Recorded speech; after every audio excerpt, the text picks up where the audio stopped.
Hey everyone, how's it going? I'm a Total Dork, and in this video I'll be sharing my strategies for winning Last Spartan Standing in Halo Infinite. This is the new Battle Royale style game mode in Halo Infinite. I see a ton of people playing the game mode and enjoying it, and in this video I'll be showing you how I approach the game mode. I'm going to be showing you what I do in the early game, how to survive the mid game, and how to prepare for the end game where you can hopefully get a win in this new game mode. So for the early game, you're going to want to get as many kills as you can to level up your weapons while people are everywhere and no one's playing very cautiously. But the trick here is you don't want to use any of your score just yet. You want to hold on to the sidekick for the entire beginning of the game. If you didn't know, you don't have to upgrade your weapon the second you get the required amount of score. You're allowed to go over the score limit and essentially skip certain weapons if you don't want to use them. And since I prefer to use a sidekick over the mangler, I'm going to essentially skip over the mangler with this trick. I like to wait until I have at least 3 kills or 300 score so I can upgrade straight to the assault rifle. Some people wait even longer so they can upgrade straight to the commando at 6.5 kills or 650 score. And you can do that if you want, but I like having the assault rifle as early in the game as possible since it's going to give you a huge advantage in close quarters, which is how I like to play the game mode. As you can see here, I have 200 of 100 score, so this trick does in fact work.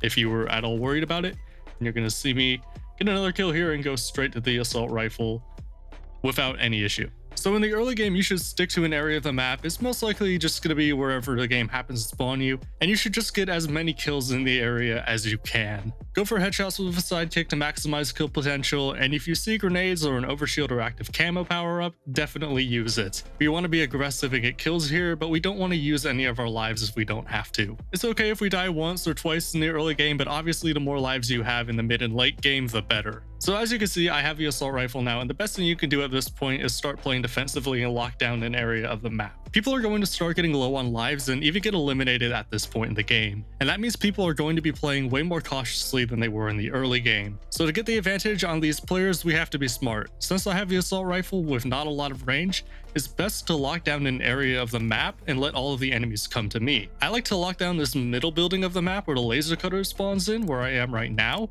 And there's a few reasons I like this area more than others. The first reason is there are a lot of walls here covering you, which means nobody can shoot you from a distance with something like a commando. They have to fight you up close, which is where the assault rifle is going to thrive. The second reason I like this area is that there's a lot of really useful resources that spawn in this area of the map. There are 4 grenade pads located in this building, which is going to help you win gunfights now and give you resources in the late game. I really like to use dynamo grenades for their area denial ability. They have great range and can easily take down a weak enemy that's behind a wall very easily. You don't have to be very accurate with them at all. The other grenades I like are the spike grenades as a sticky grenade, and frags are obviously great for bouncing off a wall and such. Personally, the plasma grenade is my least favorite for this mode. I think the spike grenade has more range for taking out weaker enemies, just like the dynamo, and both can stick an enemy just fine. Obviously, plasmas are better than nothing, but you can also take a grenade you don't want, and if you just wait a little bit, a different type of grenade will spawn there.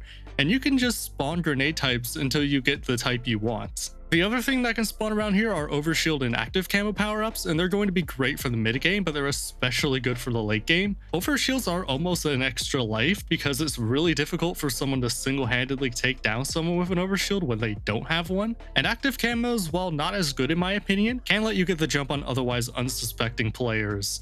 It's still really useful to have. There's a ton of spawn points for these just outside this area of the map, and from this little area you can reach a whole bunch of them. That being said, the most important thing you can do here is continue ranking up your weapons and stay alive above all else. You're going to want to enter the late game with at least a bulldog and ideally a battle rifle as well, with as many lives as you can. We're just going to take a quick break here and talk about the gameplay for a second. You can see there are a ton of XP bubbles here that have spawned around the map from other enemies being eliminated from the game, and while I didn't kill any of these enemies, I'm just going to come in here and be a third man on this gunfight that's kind of going nuts here. You can see I killed one enemy, I got another one here, and I'm just going to take all of these XP bubbles and just use them to rank up my weapons. I don't have to get kills to rank up my weapons or even be in harm's way. I wasn't shot at all during this entire thing, and I'm gonna get like 1000 XP here just from enemies I didn't kill. And as you can see, since there's so much XP concentrated in this one area, it's going to be really enticing for other players to come and try and cash in, like this guy here. He's looking to get some better weapons for the late game. It looks like he only has a commando and maybe an assault rifle, so he's gonna make a push for some better weapons, and that's where we can bait him in for an easy kill with our better weapons. Now, there's no real reason for me to be collecting the XP right here. I'm just kind of doing it because I am an old school guy, and if I see something to collect XP, I'm going to do it. It doesn't help me in this game or in Halo Infinite at all because there's no ranking system, but I am at the very least preventing other players, like the person who shot at me here, from getting them. And that can be just as useful as ranking up a weapon yourself, because this guy has a commando, and if he got all those, he could have a BR or even a bulldog if he doesn't have one already. And again, that's just doing another little thing to make it easier for me in the late game.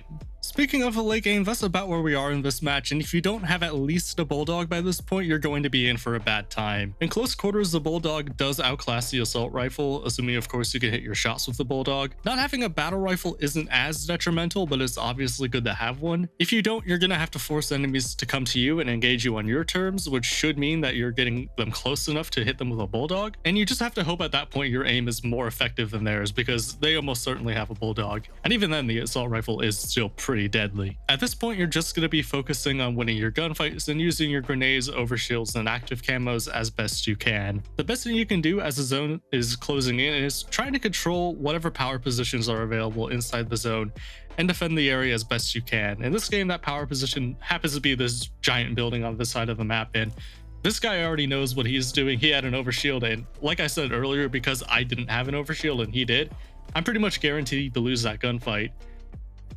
Luckily for me, I happen to get a really good spawn, and I can use my battle rifle that I have, and I don't believe they do, and I can take them both out from range.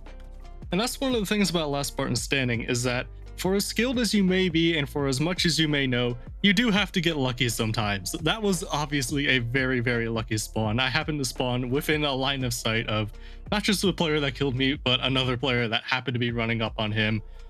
For as much as we like to think these modes are inherently skill-based, there's obviously a lot of luck that goes into this. You have to get lucky with the bloom on the sidekick early on. You ideally get lucky with getting your grenade types that you want, and of course getting the active camo and overshield power-ups in the mid and early game, and especially the late game. And I believe at this point I do hear a power-up spawn in the middle of the map, and that's going to be very important.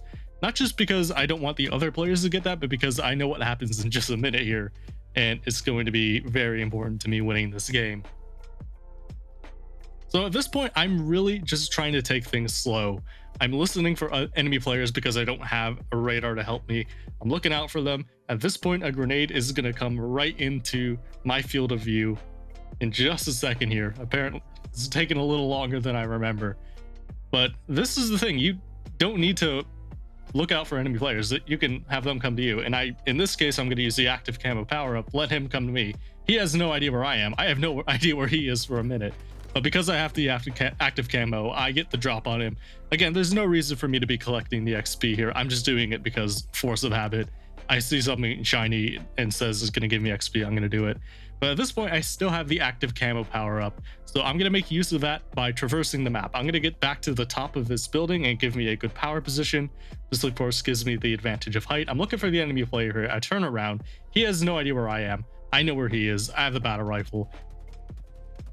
And that's all you have to do. He was looking over there. He thought I might have still been there after killing the enemy player, but I wasn't. I moved with the active camo, and that just goes to show how important those are. And that's my quick guide with all my tips and tricks on how to win Last Spartan Standing. If you have any questions or any tips and tricks of your own, feel free to leave them in the comments below. Thanks for watching. Like the video if you made it this far, subscribe to the channel if you want to see more, and I'll see you in the next video. Take care.